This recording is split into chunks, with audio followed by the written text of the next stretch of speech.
What's up, everybody? Today is the start of the best time in every Warzone cycle, and that is Season 6, The Haunting. It's usually the best season of Warzone. Patch notes came out this morning, so we're going to run through those, but before we do, they'll be linked down below if you want to check them out for yourself. Also, go ahead and link the multiplayer patch notes down below if you want to check those out. We won't really talk about those here. And also have my Twitch link down below. I'll be live this afternoon, evening, depending on what time it is for you. With the new update, playing out the new modes, playing regular BR, grinding guns for multiplayer, whatever it is, I will be live tonight. Twitch is linked down below with all my other socials. And while you're watching, please don't forget to like, subscribe, hit this notification bell if you like this type of content and want to see it from me first. And comment down below after the video what you think of the gun changes, the new modes, whatever. But let's run through these patch notes. So, of course, we have Call of Duty Warzone Season 6, The Haunting. Like I said, you want to watch the trailer, all this will be linked down below for you. If you want to look at the Battle Pass stuff, I can link the Battle Pass blog post, as well as the Intel Drop and the Intel Drop video that's on my account. We have our events. We'll skip that. Performance addressed several issues of server-side stability and performance degradation, and fixed a crash that occurred while editing loadouts on a fresh account.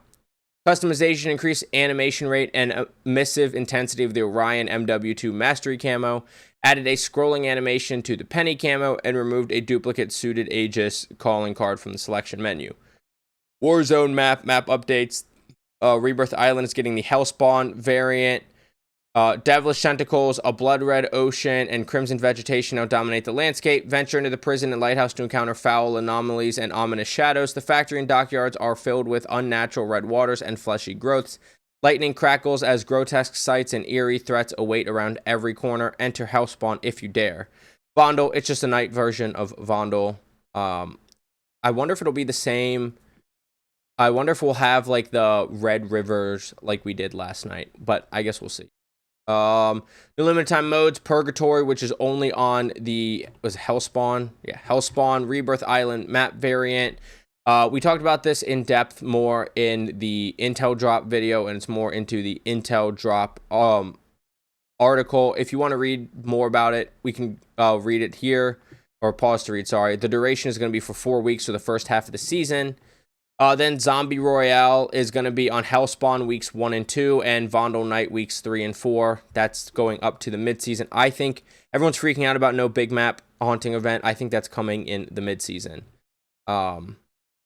Because they don't talk about any mid-season stuff here, and there's no way they just leave out big map. General, there's more Warzone rewards. If you're not familiar with that, there's challenges that they've added the last couple of Warzone seasons, and they're adding more of them. And when you complete all the challenges, you get camos, rewards, etc. Champions Quest rewards refresh. Successfully completing Champions Quest now unlocks the new Gamma Storm weapon camo. All maps and all modes, there's a loot refresh. We've made some minor adjustments to loot acquired via ground and supply boxes. So slightly different loadouts on guns, the new guns, etc. Upload intel contracts no longer drop a bunker key. There goes that strat. Fortune's Keep for Resurgence, the daily challenge. The number of kills required to complete Fortune's Keep daily challenge has been reduced to 2, down from 5. New weapons, the Cast-Off LSW, which is like a close-range LMG with its best-in-class fire rate and tac stance accuracy. This LMG was crafted to tear enemies through at short to medium range. I would assume it meant to be tear through enemies. That's going to be in Battle Pass sector. It says 18. It's 8. It's not 18. But it wouldn't be COD patch notes without typos. Then we have the DTI R30-06 battle rifle. It's slow firing and hard hitting battle rifle. It is automatic, and that's in Battle Pass Sector 6. That one's less interesting to me. Then we have some new attachments which seem really interesting. We have the X10 Binate Suppressor, a large caliber suppressor with an integral laser for tactical low profile action. I'm assuming low profile means also the laser won't be visible, but we'll see. Caster X1 Compensator, a vented compensator designed to offer better muzzle control with higher caliber rounds. Underbarrel, this underbarrel sounds really interesting. The Bracefire HC grip, a side angle foregrip that makes it possible to sprint and fire at the same time. That's going to be, I think, really big for SMGs. Would not be surprised to see that be a meta attachment ASAP. Then we have aftermarket parts. The one for this week is going to be the Jack Salvo, which is for the Cat AMR, which essentially turns it into a rocket launcher. Then we have the Jack Lance next week for the MX Guardian shotgun. It gives it a pressurized magazine that fires 3 ballistic rivets, 1 per magazine rotation. Pressure builds when the weapon is idle until the maximum output is reached. At critical pressure, velocity and precision are vastly improved. Then, I don't know why we go right into week 4 challenges. I'm assuming that's supposed to be week 3 challenges because week 4 will probably be the new battle pass weapon. Maybe, I don't know. But that's probably another typo. And that's for the Storm Ender, which, if you don't know, only does 1 damage currently. But with the aftermarket kit, it has a high voltage electricity, is cycled through copper coils and discharging a lethal bolt capable of hitting multiple targets.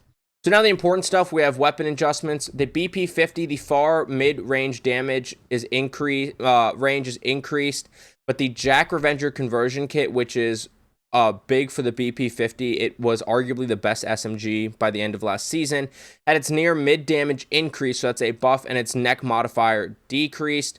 I still expect it to be one of the best SMGs possible, and it's a really good rebirth or resurgence AR, and they just pushed out that far mid damage range. It might find its way into big map.